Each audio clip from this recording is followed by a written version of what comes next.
Bonjour tout le monde, ravi de vous retrouver sur la map en ce vendredi 2 juillet 2021. Le Bitcoin ne fait pas grand chose, toujours sur son même niveau des 33 à 34 000 $. L'Ether lui a retracé un petit peu sur une journée, mais vous voyez il est toujours sur ce niveau clé des 2000 $. Et si on va voir graphiquement le Bitcoin, on voit que voilà, on latéralise depuis quand même un certain temps. On a les targets hautes et les targets basses, mais vous voyez pas grand chose à dire de plus, ça fait quand même un mois et demi que l'on s'ennuie un petit peu sur le Bitcoin. Si on le regarde ici sur du long terme, on peut voir sur le RSI, regardez, on va essayer aujourd'hui de regarder un petit peu le RSI. La dernière fois je vous avais fait une analyse avec les halvings et ensuite les durées qu'il y a entre les halvings et les tops. On voit que ça s'allonge à chaque fois, voilà, c'est ce qu'on a pu constater ensemble, même si on regardait depuis la création jusqu'ici, il y avait à chaque fois de plus en plus de semaines entre les halvings et les tops. Ce qui nous amenait sur une estimation de fin de bull run entre janvier et mai 2022. Pour vous matérialiser ça simplement, entre la création et le top, vous voyez ici, nous avons environ 49 bars. Ici, entre le halving et le top, nous avons ici 59 bars, donc 10 de plus. Ici, entre le halving et le top, nous avions 77 bars, donc encore plus. Et donc pourquoi pas imaginer 90 bars ou 100 bars ici. Donc 90 bars, ça nous amènerait, donc si je reprends le halving, 90, ça nous amènerait ici, alors je vais essayer de le faire proprement, le 10 janvier 2022. Et 100 bars nous amènerait, du coup, si on regarde ça, tac, 100 bars, ici aux alentours du 28 mars, et si on estime jusqu'à 110 bars, pourquoi pas revenir jusqu'au mois de mai 2022. Alors tout cela, ça reste de la spéculation, mais couplé avec des indicateurs long terme, on visualise par exemple ici, donc depuis la création du Bitcoin à gauche, et donc ici nous sommes en 2021, regardez à droite, on visualise que le marché aimait bien aller chercher des bornes hautes et des bornes basses en dessous de ces deux lignes, qui sont finalement des moyennes mobiles, donc 2 ans, et celle qui est en vert c'est la moyenne mobile 2 ans, et celle en rouge multipliée par 5, et on voit, regardez ici, qu'on ne l'a pas encore dépassé par le haut. Est-ce que ça va arriver? J'en sais rien. En tout cas, cet indicateur long terme nous indique que le bull run n'est probablement pas terminé. Voilà le zoom sur le niveau actuel, vous voyez, on est carrément revenu avec ce crash entre les deux lignes. Et si je dézoome, regardant en 2013, ce qui s'était passé, c'était un peu la même chose. Regardez, le bull run s'était fait en 2 étapes. On peut s'amuser ici sur cette vidéo donc de CryptoShoki qui tous les jours republie donc ces indicateurs long terme à jour. Et bien on peut s'amuser à voir que sur chacun d'entre eux, nous sommes revenus sur des niveaux assez bas. Nous n'avons pas touché les bornes hautes. À chaque fois, regardez ici, la ligne rouge représentée ici en haut donc n'a pas été touchée. Ici également, avec cet indicateur qui concerne le Golden Ratio, on voit toutes ces lignes à chaque fois qui bornent le cours en haut et en bas, également avec cette ligne pointillée à chaque fois qui a été matérialisée ici, qui vient chercher la ligne haute à chaque fois. On voit que là on est revenu carrément sur la ligne basse et on n'a pas dépassé finalement cette ligne bleue qui se situe en haut que l'on est dépassé sur chaque bull run précédent. Enfin bref, je vais pas tous les faire, mais tout ça pour vous dire que niveau indicateur long terme, il n'y a rien qui nous indique que le bull run est terminé. Si on regarde également les cycles de temporalité sur le Bitcoin et les halvings, on visualise clairement que depuis sa création, on a des cycles qui s'allongent entre halving et top. Et on verra ensemble sur la chaîne si justement, peut-être que le cours est prêt à refaire un peu la même chose et regarder jusqu'à 90-110 semaines, pourquoi pas nous refaire une petite poussée haussière pour aller chercher un niveau entre 100 et 300 000 $ grosso modo pour le Bitcoin.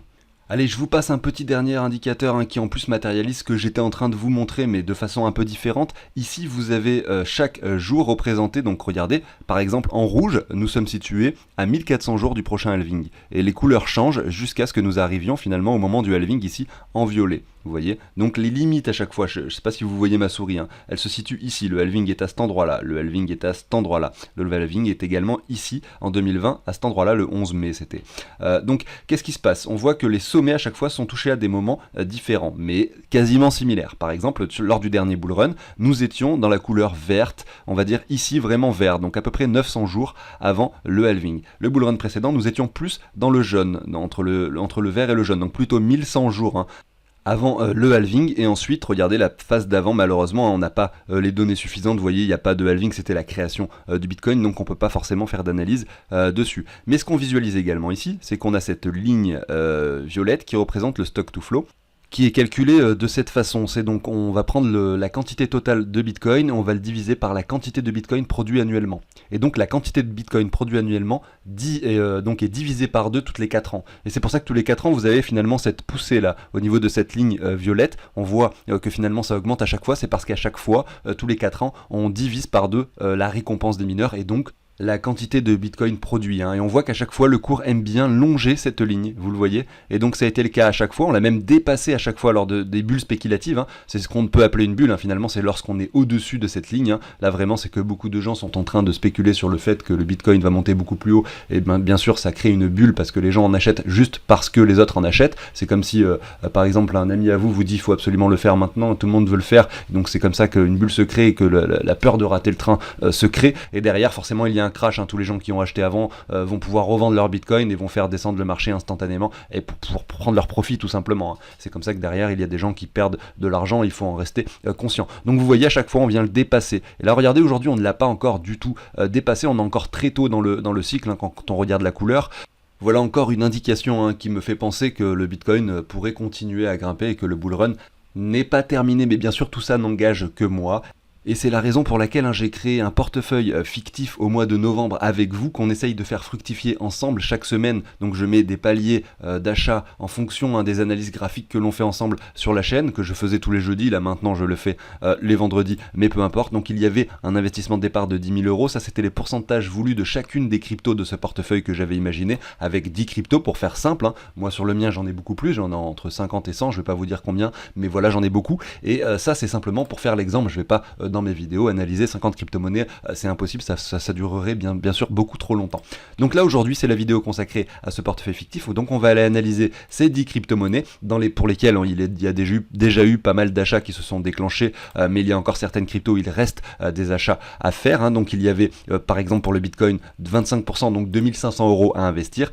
Il y a déjà 2 achats qui se sont déclenchés, donc si je retourne sur le graphique pour vous montrer, les achats se sont déclenchés, hein, pendant la poussée. Quand je l'ai commencé, le portefeuille c'était au mois de novembre pendant qu'on montait, donc effectivement c'était pas forcément l'idéal en tout cas pour le Bitcoin, hein, mais on l'a pu en acheter ici lors de ce retracement aux alentours des 30 000, et ici également lors du retour aux 40 000 $. Finalement on a décidé d'aller un petit peu plus bas, ce qui pourrait être bénéfique, hein, puisque comme je le disais, donc j'effectue les achats par palier, donc sur les 2500 € de Bitcoin, j'ai divisé ça par 4 et chaque palier déclenché finalement enclenche un achat de 625 € du coup. Et ici regardez, on continue de baisser. Donc là clairement si on retourne sur cette ligne que j'ai matérialisée à cet endroit là, je déclencherai à nouveau un achat de 625 €. Et si derrière effectivement on n'est pas dans un bull run qui se termine, eh bien ça pourrait bénéficier à ce portefeuille. Malgré tout on le voit, hein, ici on a quand même 7000 € de gains sur le portefeuille fictif, puisque les autres crypto-monnaies ont fait le taf, hein. L'Ether lui était à 400 $ quand j'avais commencé en novembre, il a quand même beaucoup performé, on a pu en acquérir plusieurs fois sur plusieurs paliers. Pour IGLD c'est la même chose, des performances énormes, pour le DOT de Polkadot également, et d'autres qui n'ont pas forcément marché, mais voilà, il suffit que quelques-unes, hein, sur un portefeuille assez diversifié, il suffit que quelques-unes fonctionnent finalement pour être en positif, et vu qu'on ne sait jamais lesquelles ce sera, et ben il est bien finalement de diversifier et d'en avoir plusieurs. J'en ai fini avec tout ça, on va enchaîner directement avec l'émission du jour, et puis du coup les analyses sur ces 10 crypto-monnaies. N'hésitez pas au passage à vous abonner, à liker si le contenu vous plaît, et je vous dis à tout de suite après la petite introduction.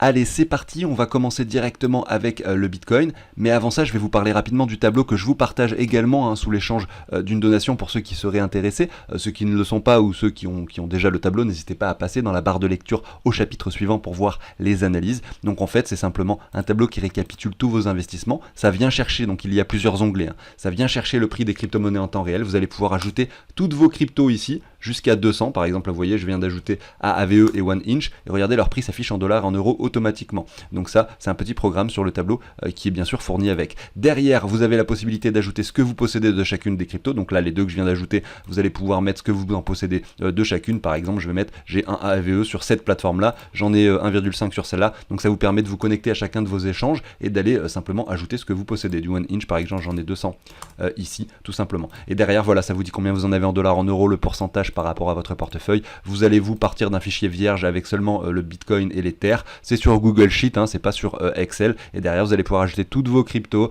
pouvoir simplement aussi également calculer vos plus et vos moins-values. Ici vous allez dire tous vos achats et tous vos ventes avec les euros, hein. Par exemple si demain vous achetez 2000 € de crypto, vous allez le mettre ici, donc votre total investi n'est plus de 10 000 mais de 12 000. Si vous allez récupérer des euros par exemple, ce jour là vous récupérez 3000 €, à ce moment là votre portefeuille valait 16 455, et bien simplement ça vous calcule la plus-value. Vous savez ici à la fin de l'année du coup vous allez mettre donc les dates, hein, par exemple pour 2021, toutes les plus-values que vous allez faire. Et ça va également compter les moins-values si jamais vous avez perdu de l'argent et que votre portefeuille est en négatif, ça va soustraire les plus-values aux moins-values pour vous donner un chiffre réel qui serait par exemple à déclarer aux impositions. C'est le bon calcul que j'ai mis ici. Malgré tout, ça ne vous empêche pas d'aller voir un professionnel du secteur pour être sûr de ce que vous faites. Bien sûr, ce tableau ne fait pas office de justificatif de quoi que ce soit pour vos déclarations d'imposition, bien entendu. Voilà, pour ça j'en ai fini avec ce petit tableau qui est selon moi assez complet. Vous allez pouvoir avoir beaucoup de données en temps réel, notamment si vous avez plein de plateformes différentes et plein de cryptos. Ça, je pense, ça pourrait vous servir. Vous avez dans la description le lien pour les donations et également un lien d'une vidéo où j'explique probablement mieux comment ce tableau marche un peu plus en détail. Voilà pour ça, c'est fini. Je vais continuer avec les analyses. Alors pour le Bitcoin, ça va être assez rapide, puisque ici, vous le voyez, j'ai mon alerte qui est positionnée. Si je prends toute cette hausse qui a eu lieu entre le mois de mars 2020 et ici le mois de mai 2021, donc quand même sur une période de 1 an et 2 mois, et qu'on reprend un petit peu le Fibo, on voit que les 61,8 se situent aux 27 000 et les 78,6 aux 16 800 approximativement. Donc moi j'ai mis une alerte au milieu, environ ici, regardez, aux 23 000 $. J'estime que voilà, si on revient dans cette zone de rechargement, ça sera effectivement un très bon point pour investir. À savoir que c'est pas sûr qu'on y retourne, et c'est la raison pour laquelle j'avais déjà un palier ici, au 38 de Fibo, qui s'est déclenché aux alentours des 41 000 $. Si vous êtes un nouvel investisseur, que vous arrivez simplement maintenant sur le marché et que vous n'avez pas du tout suivi les cryptos avant, je dirais c'est tant mieux pour vous, parce que je pense qu'il y a beaucoup de personnes qui suivaient les cryptos à ce moment-là et qui se sont dit que c'était probablement, vu qu'ils avaient peur de rater le train et que le Bitcoin monte directement aux 100 000, il y en a peut-être beaucoup qui ont acheté sur les niveaux qui se trouvent ici aux alentours des 60 000 $. C'était pas la chose la plus pertinente à faire, on faisait que monter, on avait un récit qui commençait à diminuer, on voyait que les acheteurs étaient de moins en moins présents dans la partie, on a un M qui s'est dessiné ici en daily, regardez un joli M qui a commencé à se dessiner avec la confirmation à cet endroit-là. Là, ça puait vraiment la baisse, lorsqu'on avait cassé sur des bougies daily cette zone-ci. Donc, effectivement, c'était pas le meilleur moment. En revanche, aujourd'hui, clairement, on est sur des niveaux pertinents. Si on reprend toute cette hausse, donc je remets le Fibo que j'ai enlevé, je ne sais pas pourquoi, on voit qu'on est au niveau des 0,5. Le marché, on a l'impression qu'il veut pas redescendre en dessous des 0,5, mais si jamais il décide d'être un peu plus bearish, et on pourrait revenir dans cette zone de rechargement. Donc, effectivement, moi, je dirais que pour quelqu'un qui souhaiterait investir, les niveaux actuels sont pertinents pour un premier achat, pas la totalité de ce que vous voulez investir par exemple, et se garder de la liquidité pour acheter plus bas entre par exemple les 27 et les 17 000 $, si le Bitcoin était amené à y retourner, serait pertinent. Notamment ce niveau clé des 20 000, qui est finalement l'ancien sommet qui pourrait être retesté de façon assez éclair pour ensuite finalement avoir une reprise derrière. Voilà pour ça, j'en ai fini avec le Bitcoin, j'enchaîne du coup avec l'Ether. Alors sur l'Ether, 3 achats se sont déclenchés sur le portefeuille fictif, je pense qu'on peut le visualiser ici, voilà, chaque fois je mets un plus, donc j'en avais acheté 2,97 au début quand il était très bas, ensuite un peu moins, et encore moins effectivement parce qu'il est monté relativement haut, mais à chaque fois j'ai essayé de déclencher des achats sur des bougies rouges. Ici, qu'est-ce qu'on constate? On constate qu'on a l'impression que l'Ether ne veut pas retourner en dessous de cette ligne. C'est-à-dire que ce canal, regardez que je vais vous matérialiser ici, qui est une jolie zone d'accumulation à cet endroit-là, n'est pas encore retesté, mis à part sur des mèches d'excès, mais pas en tout cas avec des corps de chandelle ici en weekly. Le marché se maintient vachement bien au-dessus des 2000. Est-ce que ça va durer? J'en sais rien. On voit que quand même à chaque fois on effectue des plus bas. Donc on pourrait s'attendre potentiellement à l'avenir, peut-être que l'on revienne tester cette zone. C'est pourquoi j'ai mon alerte un peu plus bas. Ça serait le 4e achat et le 4e déclenchement sur l'Ether, ici aux alentours des 1480 $, pile poil sur l'ancien sommet. Enfin, je l'ai mis un petit peu plus haut que l'ancien sommet. Alors, je vais essayer de vous montrer cela parce que là, j'ai mis toutes ces lignes qui cachent finalement le sommet. Mais vous voyez, je l'ai mise un petit peu au-dessus en me disant que potentiellement on pourrait ne pas venir retester ce niveau-là, mais s'arrêter un petit peu avant. C'est une question de sécurité, on va dire. Voilà. Alors, peut-être que ça ne sera jamais déclenché. Peut-être qu'on ne reviendra jamais dans cette zone de rechargement. Je pense que c'est à l'image du Bitcoin. Si le Bitcoin y retourne, l'Ether suivra très probablement, ici entre les 1700 et les 1000 $. Pour un Ether, et donc à l'image du Bitcoin, je pense qu'on est sur des niveaux intéressants pour investir. Après avoir touché les 4300 $, on a quelque chose qui retrace de façon assez intéressante. On revient chercher le niveau clé des 2000 sur lequel qu'on a eu du mal à franchir. Finalement, on a du mal à le franchir désormais maintenant, mais par le bas, donc c'est un bon niveau de support qui avant était un bon niveau de résistance. On suivra ça sur la chaîne. J'ai mon alerte positionnée ici, et si on l'atteint, effectivement je déclencherai le 4e achat donc pour l'Ether. On continue ensuite avec le Ripple, donc XRP par rapport au Bitcoin. Ici on le voit, hein, c'est un actif qui a pas mal baissé à cet endroit-là. On est en train de latéraliser, on est peut-être sur quelque chose qui arrêtera de baisser à l'avenir, on ne sait pas, on voit qu'on effectue tout de même à chaque fois des plus bas. Ici nous étions en août 2019, ici en janvier 2021. Finalement on a des altcoins qui ont beaucoup performé début 2021, ça s'est aussi matérialisé sur le Ripple. Malgré tout on n'arrive pas à s'affranchir de cette ligne horizontale que regardez j'ai tracée à cet endroit-là, un blanche, regardez, qui représente finalement les anciens bottoms ici, donc c'est un joli niveau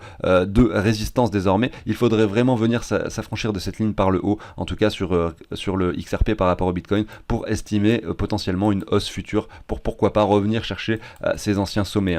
Donc c'est quelque chose à suivre. On est toujours sur une configuration bearish par rapport au Bitcoin. On essaye à chaque fois d'acheter par palier. Il y a déjà quasiment tous les achats qui se sont déclenchés, puisque sur du daily on voyait qu'il y avait par exemple ici à cet endroit-là un joli W ici avec une jolie confirmation. On monte un peu plus haut, on revient le tester. Est-ce que justement ça serait pas prêt peut-être un jour ou l'autre à venir s'en affranchir? C'est la question qu'on se pose. On pourrait voir un XRP vraiment performer par rapport au dollar si ça arrivait, puisque regardez ici, si on le regarde, du coup je vais me mettre en weekly. On visualise un actif qui enfin reprend de la valeur par rapport au dollar. Après son sommet des 3,28$ qui avait été touché en janvier 2018, on voit qu'on est tout de même encore relativement loin. On a touché les 1,70$, on a touché les 2$ sur une mèche d'excès haussière pour finalement retracer et revenir chercher ce point haut. Donc là pareil, les niveaux actuels semblent quand même relativement pertinents. Regardez, on a ce joli niveau finalement qui était un niveau de résistance qui est désormais un joli support. Je pense que si on se met également un Fibo, on voit qu'on est dans la zone de rechargement. Mais vous avez vu par rapport au Bitcoin, on a encore du travail à accomplir pour estimer un Ripple qui continuerait à grimper, pourquoi pas aller chercher des niveaux assez importants. Je dis assez important parce que imaginez que le Ripple revienne sur ces niveaux précédents qu'il avait par rapport au Bitcoin. Donc on va se dire par exemple par ici, on a un Ripple avec 3,017, donc par rapport du coup au Bitcoin, donc un Bitcoin égale à 0,00017 Ripple. Et bien si on regarde son prix par rapport au dollar, admettons que on va dire que le Bitcoin vaut 100 000 $ par exemple. Donc on va faire 0,00017 fois 100 000. Donc si voilà, ça fait 17$. Donc c'est à dire que si le Bitcoin va vers les 100 000 $, que le Ripple lui également performe énormément par rapport au Bitcoin pour revenir aux alentours des 0,017 finalement, qui représente ces anciens sommets de corps de chandelle, eh bien on pourrait estimer un Ripple finalement à 17$. 17$, ça nous amènerait, donc si on le regarde comme ceci, tac, je vais vous montrer ça comme ça. Voilà, ça nous amènerait effectivement avec un Ripple qui aurait une performance assez intéressante. Ça peut paraître énorme, regardez ici nous sommes à 1$, 17$, ça fait x17. Voilà. Ça peut paraître énorme vu comme ça sur le graphique. Mais on a vu IGLD par exemple qui est passé de 10$ à 250$. On a vu le BNB qui est passé donc de 5$ il y a un an et demi, même pas, aujourd'hui à 600$, quelque chose comme ça. Donc vous voyez, ce sont des choses des x17 finalement. x17 c'est pas tant que ça par rapport à ce qui s'est passé sur d'autres cryptos. Voilà, c'est simplement pour vous matérialiser ça. Ça paraît inconcevable et inimaginable, mais malgré tout ça peut arriver. Ce sont des choses qui arrivent assez régulièrement sur certaines cryptos, d'où l'intérêt également, je le répète, de diversifier. J'en ai fini avec Ripple, on va continuer avec le Tezos. Le Tezos par rapport au Bitcoin était sur un point plancher ici, il avait vraiment beaucoup retracé lorsque le Bitcoin effectivement a performé, ce dernier a beaucoup retracé. Ici nous étions au mois d'août 2020 à cet endroit là, vous voyez. Donc on n'a pas un actif qui a performé par rapport au Bitcoin, on n'a pas un actif qui était intéressant d'avoir dans son portefeuille en fait, plutôt que d'avoir du Bitcoin. En tout cas depuis le mois d'août 2020 il était forcément beaucoup plus intéressant, on le voit ici sur ce graphique, d'avoir du Bitcoin. Malgré tout on commence à latéraliser, peut-être que maintenant c'est un moment intéressant pour en obtenir. On voit qu'on est plutôt une tendance haussière ici avec un RSI qui reprend un peu de valeur. On voit qu'on fait à chaque fois donc des nouveaux sommets ici et qu'on fait des plus bas de moins en moins bas qui sont visualisables sur cette trendline. Donc là je suis en weekly, on va zoomer un petit peu en daily, on va zoomer comme ceci, on va se rapprocher. Donc là, on a des niveaux à chaque fois qui sont intéressants. À chaque fois qu'on revient tester cette trendline, regarde si je la positionne un peu plus comme ceci, vous voyez, à chaque fois qu'on vient la retester, on a des niveaux intéressants. Nous y sommes pas loin actuellement, regardez, on a même dessiné un W dessus ici en daily, comme ceci. Je dis pas qu'on va pas forcément aller, on peut aller plus bas, évidemment, on sait jamais ce qui se passe. Mais graphiquement, on le visualise ici, il est intéressant d'investir en tout cas sur ce niveau-là. Est-ce que c'est un bon investissement? On n'en sait rien, on ne sait pas ce qui se passera, mais c'est très intéressant, beaucoup plus que quand nous étions à cet endroit-là au mois de mai, donc quand le Bitcoin avait été sur des sommets à 64 000 $, on avait un Tezos qui lui était également sur des sommets, je pense, par rapport, si on le regarde du coup au dollar, ça va être très simple, de toute façon ça correspondra forcément. Voyez, ici nous étions au mois de, donc le 8 mai, on voit qu'on était sur un sommet par rapport au dollar, et désormais on retrace pas mal, hein. On a un Tezos aujourd'hui à 2,80$ après avoir touché finalement les 8,55.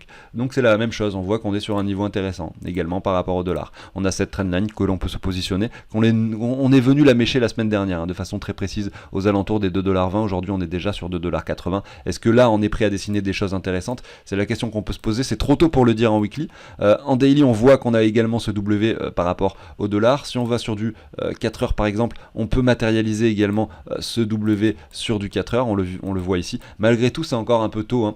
On n'a pas encore de reprise, mais en fait c'est finalement quand c'est très tôt qu'il est le meilleur, que c'est le meilleur moment d'investir, d'où la raison en fait de l'achat par palier également, puisque vous pouvez investir avant certaines confirmations, en vous disant que si ça va plus bas j'ai quand même encore de la liquidité pour acheter.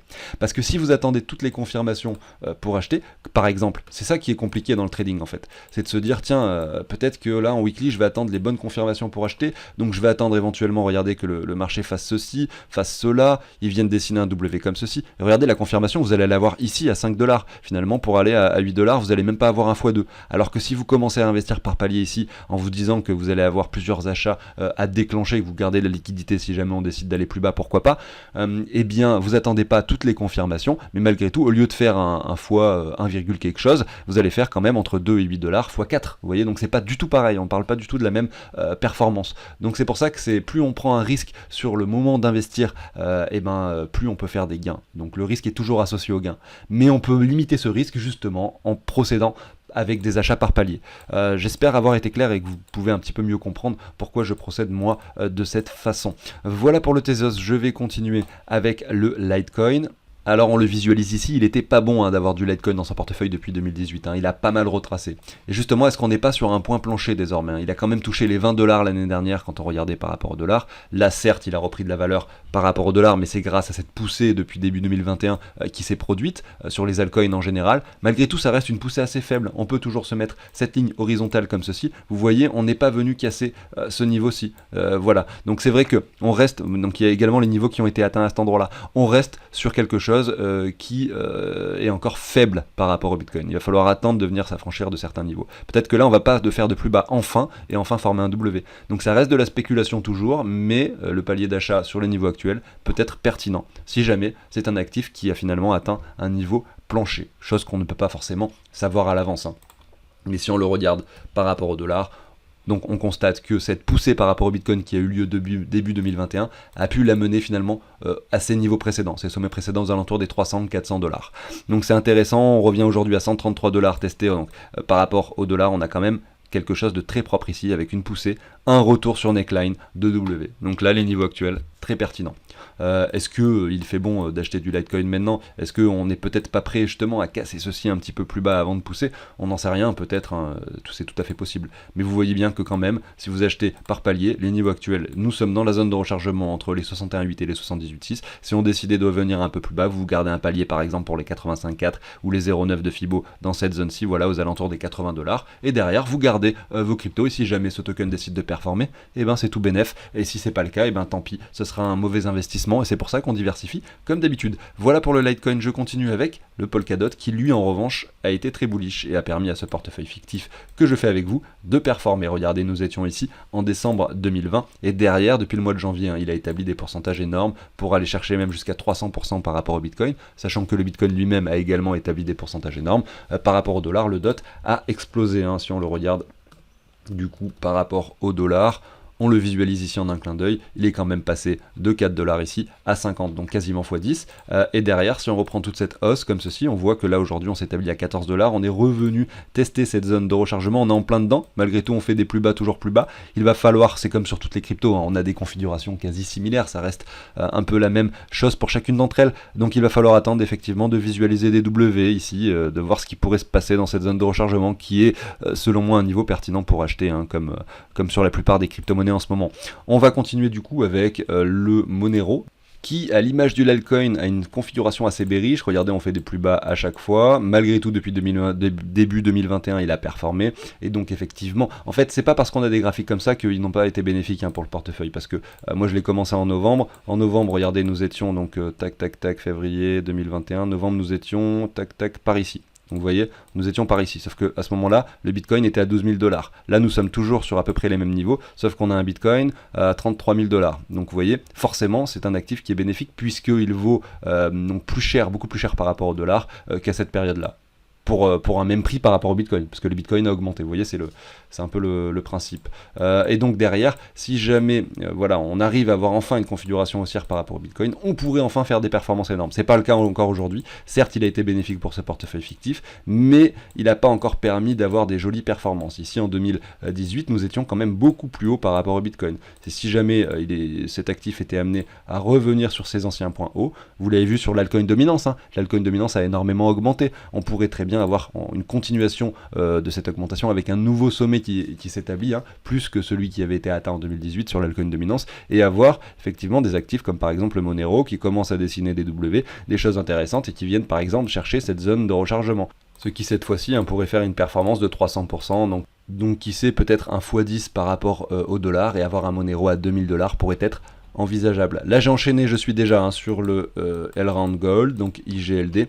Vous voyez, on a un graphique qui là, cette fois-ci, était assez bullish. Nous étions au mois de novembre ici, donc on avait pu identifier cette jolie zone d'achat à cet endroit-là. On avait déclenché d'ailleurs un achat pour le portefeuille fictif. Derrière, il y a eu une performance, regardez, de 500%. Là, il est en train de faire une petite reprise, hein. Malheureusement, j'avais mis cette alerte pour un palier. Regardez, ça n'a pas été déclenché. Des fois, nos alertes ne sont pas déclenchées, mais c'est pas grave, hein. Ce sont des choses qui arrivent. On se met des alertes. Regardez, je l'avais fait comment celle-ci? On va essayer de regarder.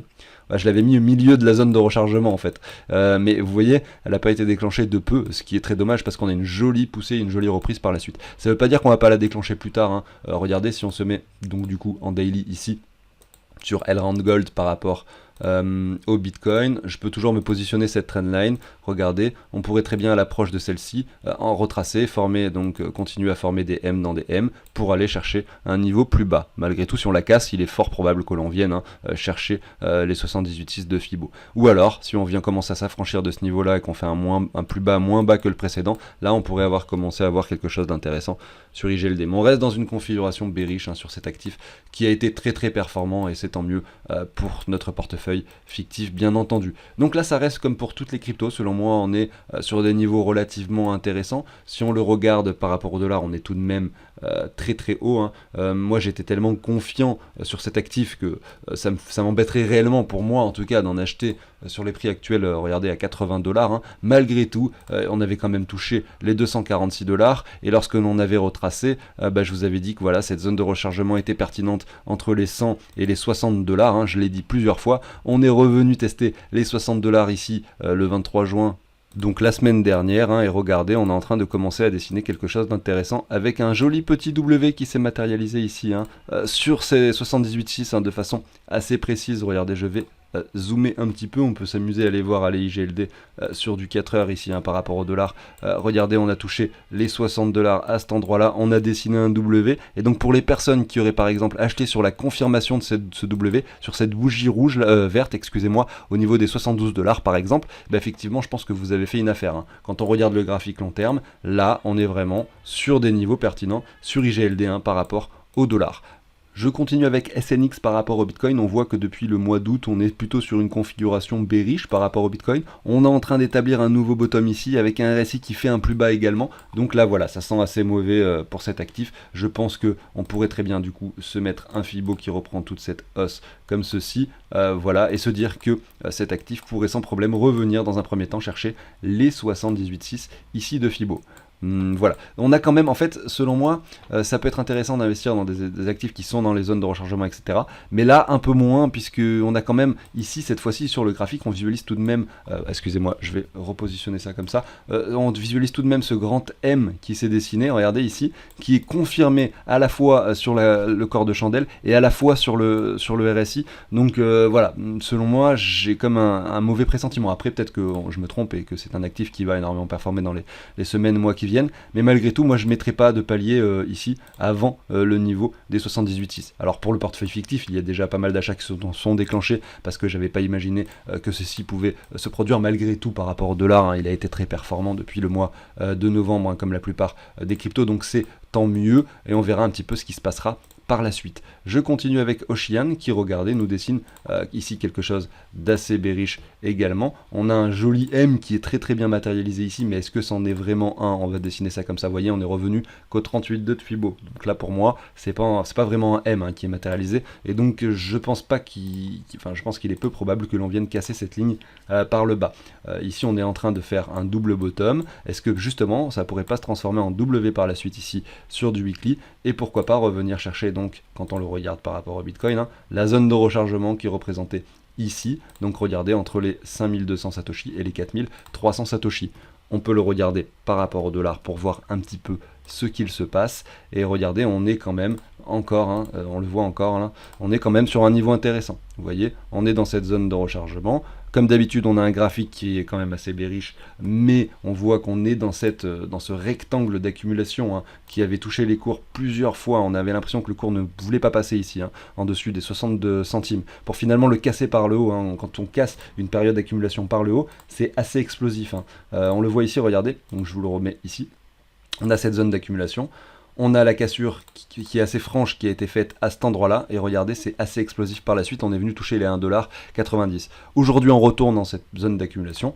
Donc voilà, après une cassure et un retour, je me dis que les niveaux actuels sont pertinents pour investir. C'est une affaire à suivre sur cet actif également, et j'enchaîne et je termine avec UOS qui, lui, regardez ici, est en train de performer par rapport au Bitcoin, malgré un marché aujourd'hui qui est assez bearish dans tous les sens. On a un UOS qui performe, regardez, on a cette jolie trendline qui est matérialisée comme ça, on a une jolie reprise, donc si on reprend un Fibo de toute cette hausse, regardez, on est quand même revenu chercher les 0,9 de Fibo pour ensuite avoir une poussée assez extrême, revenir chercher un niveau. Est-ce que justement on a une matérialisation d'un W ici? Regardez, oui, on est revenu dans la zone de rechargement, donc effectivement UOS, on a fait une grosse chute, on a dessiné un W qui est confirmé, donc là on a une jolie confirmation bullish, malgré tout, mais malheureusement on a quand même cette grosse résistance horizontale qui représente le sommet tout simplement de cet actif, situé ici aux alentours des 1800 Satoshi. Donc le cours pourrait être amené à avoir des difficultés à l'approche de ce niveau-là.